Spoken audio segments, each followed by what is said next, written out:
So guys நம்ம AW dynamite நடந்து முடிஞ்சிருக்கு. ஸோ ரொம்ப நாள் கழிச்சு ஒரு டைனமைட் எபிசோட் ரிவ்யூ.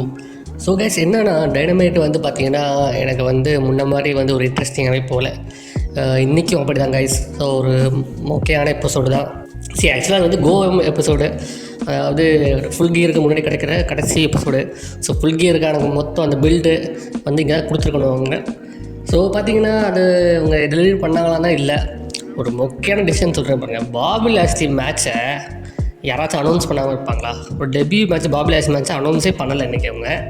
கடைசியாக பார்த்தா இன்றைக்கி பார்க்குறேன் பாபி லாஸ்லி யாரோ 2 பேரை தூக்கி வச்சுட்டு ஒரு ஜாபர் மேட்ச் கொடுத்துருக்காங்க. கொடுத்தது கூட பிரச்சனை கிடையாது. அதை வந்து இன்னும் முன்னாடியே ஒரு அனௌன்ஸ் பண்ண வேண்டாம். பாபி லாஸ்லி ஒரு ஆடியன்ஸ் நீங்கள் பார்க்க விரும்புகிறீங்கன்னா வந்து ஒரு சரியான டிசப்பாயின்மெண்ட். ஸோ என்ன ஆகிடுது பார்த்தீங்கன்னா, ஷோ வந்து பார்த்தீங்கன்னா பாபி லாஸ்லி எம்இபி ஷெல்டம் வந்து வெளியே காரில் இருந்து இறங்குறாங்க. ஓப்பனிங்கில் இறங்கும்போது பார்த்தீங்கன்னா ஷோ வந்து பார்த்தீங்கன்னா பின்னாடி வந்து செயினை வச்சு 2 பேரையும் அடிச்சுட்டு ஓடிடுறாரு. ஸோ அப்புறம் வந்து பாபிக்கும் எங்களுக்கு மேட்ச் நடக்குது இன்றைக்கி. ஸோ பாபி வந்து 2 பேர்த்தையும் டாமினேட் பண்ணிடுறாரு. பண்ணதுக்கப்புறம் பார்த்தீங்கன்னா என்ன அது உடனே ஷோ திரும்பி வந்து பாபியும் ஷெல்டனையும் வந்து அட்டாக் பண்ணிவிட்டு ஓடிடுறாரு. ஆடியன்ஸ் வந்து ஷோ ஹவுஸ்ன்னு கத்துறாங்க. ஸோ ஷோ வர்சஸ் பாபி வந்து ஒரு முக்கியமான மேட்ச் ஃபுல் கியரில். ஆனால் இன்றைக்கி பாபி லாஸ்லியோட டெபியூ இன்றைக்கி தேவையில்லாத ஒரு டெபியூ. அவர் ஃபஸ்ட்டு மேட்ச்சு ஷோவை வச்சு ஷோவை தோக்கடிச்சிற மாதிரி காமிச்சிருக்கலாம். தேவையில்லாமல் இன்றைக்கி ஒரு புக்கிங், முக்கியமான புக்கிங் இன்றைக்கி. ஸோ அது போக பார்த்திங்கன்னா நம்ம ஆடம் கோல் வராரு. ஸோ ஆடம் கோல் என்ன ஃபுல் கியருக்கு போக முடியாது. இப்போ ராடி ஸ்ட்ராங் வர்சஸ் எம்ஜிஎஃப்னு கன்ஃபார்ம் ஆகிடுச்சு. அப்புறம் என்ன உடனே ஆடம் கோல் வந்து ஆல்ரெடி ஒரு இன்டர்வியூவில் சொல்லியிருக்காரு, இது மாதிரி வந்து பார்த்திங்கன்னா எம்ஜிஎஃப் என்னோடய ஃபியூடை வந்து திரும்பி இன்ட்ரெஸ்டிங்காக கொண்டு போக போகிறேன் அப்படின்னு. சரிதான் சொல்லுவாருன்னு பார்த்தா வழக்கம் போல் ஆடம் வந்து சோகதை சொல்லிகிட்டு இருக்காரு எம்ஜிஎஃப் பற்றி. அப்புறம் என்ன நம்ம கையில் ஒரு லைடி வந்துடுறாரு. அதுதான் ஒரு இன்ட்ரெஸ்டிங்கான செக்மெண்ட். ஸோ ஒரு அண்டர்ஸ்பியூட்டட் ஹெராவோட ரீயூனியன். ஸோ பார்த்தீங்கன்னா கையில் ஒரு லைடி வந்து எப்படி சொல்கிறாருன்னா, இது மாதிரி வந்து ஆடம் நீ வந்து உங்கள் சொந்த ஆசைக்காக வந்து பார்த்தீங்கன்னா நீ தனியாக முடிக்க வேண்டிய வேலைக்காக நீ வந்து மற்ற ஃப்ரெண்ட்ஸ் எல்லாம் பலியாக ஆக்குற, அவங்களுக்கு தேவையில்லாமல் பிரச்சனை இழுத்து விட்ற, ஒரு ஆடியோ இழுத்து விட்ருக்க, இது சரியில்லை ஆடம்னு சொல்கிறாரு. நீ பழைய ஆடம் கோல் கிடையாது அப்படின்னு சொல்கிறாரு. அதுவுமே பேசிக்காக என்ன பண்ண பார்க்குறாருன்னா ஆடம் கோலை வந்து திரும்பி பழையபடி கொண்டு போகிற பார்க்குறாரு.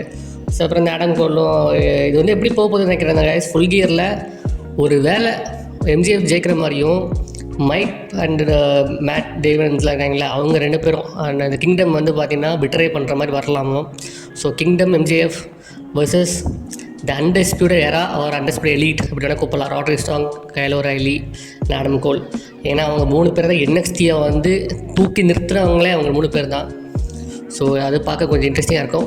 மற்றபடி ஒன்றும் பெருசாக ஒன்றும் இல்லை கைஸ். வழக்கம் போல் கொஞ்சம் ப்ரோமோஸ்லாம் இருந்துச்சு, ஒரு தேவையில்லாம செக்மெண்ட் நிறையா இருந்துச்சு. அவங்க மெயின் வந்துட்டு பார்த்தீங்கன்னா எனக்கு வந்து சொல்ல மறந்துடுறேன், கிளவுடியோ வர்சஸ் டார்பி அல்லன். நீ ஷோவில் ஒரு பார்க்க வேண்டிய மேட்ச்னா கிளவுடியோ வர்சஸ் டார்பி அல்லன் பாருங்கள். கிளவுடியோ வந்து டார்பி அல்லனை முடிச்சு விட்டார்.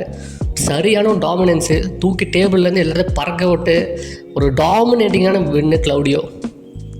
ஸோ அப்புறம் மெயின் இவெண்ட் பார்த்தீங்கன்னா வீலர் யூட்டாக்கு ஆரஞ்சு கேசடிக்கும் முக்கியமான மேட்ச் கைஸ். வீலர் யூட்டா ஏதோ பண்ணிகிட்டு இருந்தார். கடைசியில் பார்த்தா ஆரஞ்சு கேசி ஜெயிச்சிடுறாரு. ஜெயிச்சதுக்கப்புறம் என்ன அவளுக்கு அந்த எதிர்பார்த்த மாதிரி மாக்ஸ்லி அண்ட் கேங் வந்துடுறாங்க. ஆரஞ்சு கேசி போட்டு டேப்பெல்லாம் போட்டு அவரை பிடிச்சி விழுக்கிறாங்க. அனௌன்சர் என்ன சொல்கிறாங்கன்னா கமெண்ட்ரியில் இது மாதிரி இது வந்து யாருமே வரமாட்றாங்க. ஏன்னா ஆரஞ்சு கேசி வந்து முன்னாடி சொல்லிட்டாரு, யாரும் எனக்கு காப்பாற்ற வராதிங்க, நானே பார்த்துக்கிறேங்கிறாரு.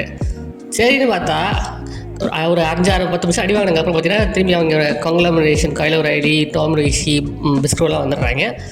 இந்த த்ரைடே இறங்கி ஓடிடுறாங்க. ஒரு லாஜிக்குமே இல்லை. ஏன்னா அதுக்கு முன்னாடியே வந்துக்கலாமேடா அப்படின்னு.